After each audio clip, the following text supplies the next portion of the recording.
இன்றைக்கி நம்ம பார்க்க போகிறது மொறு கரை ஒரு சூப்பரான ஈவினிங் ஸ்நாக்ஸ் தான் பார்க்க போகிறோம். வடையே பிடிக்காதவங்க கூட இந்த முருங்கைக்கீரை வடையை செஞ்சு கொடுத்தீங்கன்னா சூப்பராக காலி பண்ணிடுவாங்க.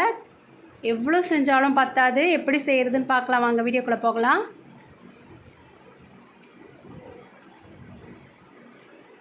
கடலைப்பருப்பை ஒரு அரை மணி நேரத்துக்கு முன்னாடியே ஊற வச்சுக்கணும். நான் ஒரு அரை மணி நேரத்துக்கு முன்னாடி ஊற வச்சுருந்தேன். நல்லா ஊறி இருக்குது பாருங்கள். இதில் தண்ணி சுத்தமாக இருக்கக்கூடாது. மிக்ஸி ஜாருக்கு சேர்த்துக்கலாம். தண்ணியே இல்லாமல் கடலைப்பருப்பை சேர்த்துக்கோங்க. ஒரு 5 காஞ்ச மிளகாய் சேர்த்துக்கலாம். ஒரு 10 பூண்டு பல் சேர்த்துக்கலாம். சோம்பு ஒரு ஸ்பூன் சேர்த்துக்கலாம். தேவையான அளவு கல்லுப்பு ஒரு அரை ஸ்பூன். இது சாஃப்டாக அரைக்கக்கூடாது, கொரப்பாக அரைக்கணும். அதுதான் இந்த வடைக்கு ரொம்ப டேஸ்ட் கொடுக்கும். பார்த்துக்கோங்க, இந்த அளவுக்கு கொரப்பாக இருக்கணும். அதுதான் ரொம்ப முக்கியம்.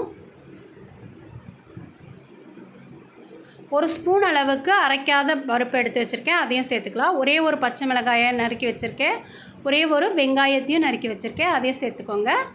ஒரு கப் அளவுக்கு முருங்கைக்கீரை நல்லா அலசி எடுத்து வச்சுருக்கேன். தண்ணியே இல்லாமல் இருக்கணும். இதை நல்லா மிக்ஸ் பண்ணி உள்ளங்கையால் நல்லா அழுத்தம் கொடுத்து மிக்ஸ் பண்ணிக்கோங்க. அப்போ தான் அந்த கீரையும் மாவும் சரியாக ஒட்டி வரும். இப்போ பாருங்கள், நல்லா நான் மிக்ஸ் பண்ணி வச்சிட்டேன். இப்போ கடாயில் எண்ணெய் விட்டுடலாம். எண்ணெய் காயட்டும். பாருங்கள், எண்ணெய் காஞ்சிருச்சான்னு ஒரு சின்ன துண்டு போட்டு பார்க்கலாம். எண்ணெய் காஞ்சிருச்சு.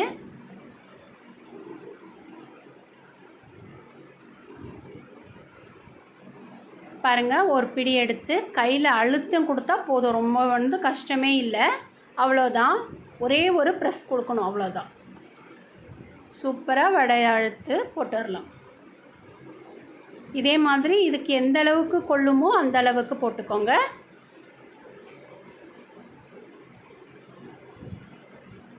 மீடியம் ஃப்ளேமில் வச்சுக்கலாம் நாம். அப்போ தான் கரிஞ்சு போகாமல் நல்ல மொறுன்னு நல்ல ஒரு ப்ரௌன் கலரில் வரும்.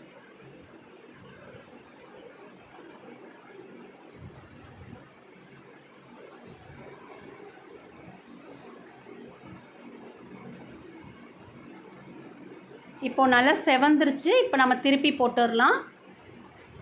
இந்த வடையை பொறுத்த வரைக்கும் கலர் மாறிடவே கூடாது. இந்த அளவுக்கு இருக்கும்போது தான் இதோட டேஸ்ட்டு சூப்பராக இருக்கும்.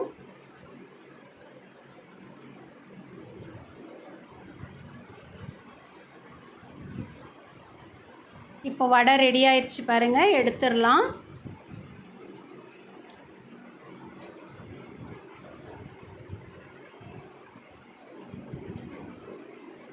சூப்பரான ஒரு கீரை வடை.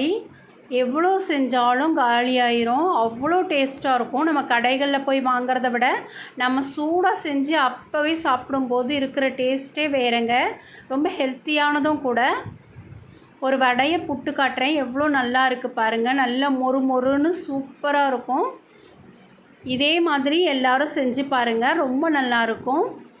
விஜய் கிரியேஷனை லைக் பண்ணுங்கள், ஷேர் பண்ணுங்கள், சப்ஸ்கிரைப் பண்ணுங்கள். அடுத்த ரெசிப்பியில் பார்க்கலாம். தேங்க்யூ.